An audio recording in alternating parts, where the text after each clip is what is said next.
If you're on the fence about the new OpenAI $200 a month here in the US at least, deep research capability that lets you use 100 deep research, $200 is a ton of money, right? I wish I could sit here and say, oh, it sucks, it's totally not worth it.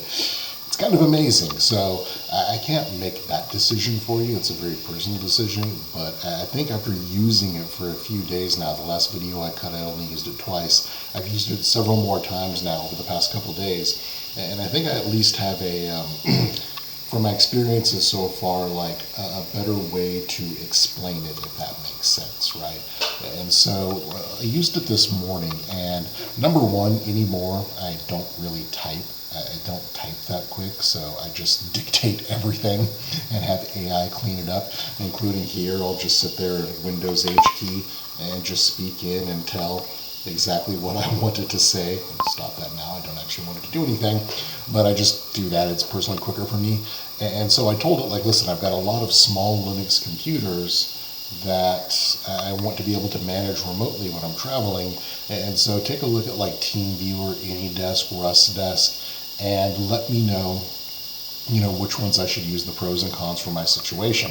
Just like every other time I've used it, it comes back with a couple of clarifying questions. Only one round of clarifying questions, and so the same thing. It's just because it's quicker for me. I just start up the voice recording.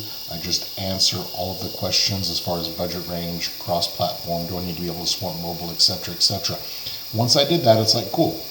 I'll go research, come back and think. And you see there, 9 minutes later, it checked 22 sources, made me a nice little table comparing everything, and everything is cited. You can just click on this where it's actually getting it from, which I absolutely love. I told it to add in any other options too that I should consider, and it did that as well. Then it breaks down the security, right, of everything, the ease of use, right, performance and reliability, right, the cost and the licensing, breakdown of all of it, and finally makes a final recommendation.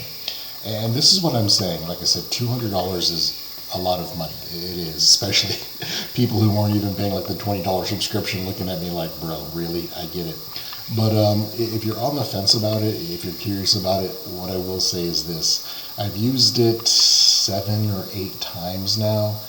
It hasn't disappointed me yet. It hasn't. And also, like I said, I think I've got a better way to explain it now. The research is the right word. It truly is a research assistant. Now, imagine if, whatever you're doing right now in your job, or potentially maybe you think this could help you, imagine if you had a research assistant who you could tell them what you wanted to research, and they would just take off. They wouldn't, initially they'd ask a clarifying question or two, and then they were gone. Right? You wouldn't have to think about it. You know it was getting taken care of. And 3 days later, they came back to you with excellent work. A clean report, everything is well cited. I mean, to the point of where, it was like an intern, right, doing this, a research assistant, every day be like, man, I love that kid, right? Man, I love that kid. Like, they're fantastic. Imagine that. Now, imagine instead of coming back to you with that report in 3 days, they had a 3-day quality report in 15 minutes. Right? And you get to do that 100 times a month. And so, like I said, for a lot of people, the cost prohibitive, I totally get it. But if you're on the fence about it, like I said, that is the best way I can describe it. It truly is like a research assistant that now I'm allowed to task 100 times a month. So just wanted to talk about that and kind of explain that after using it for a few more days now. So if you have any questions, any experiences with it, let me know in the comments. Thanks.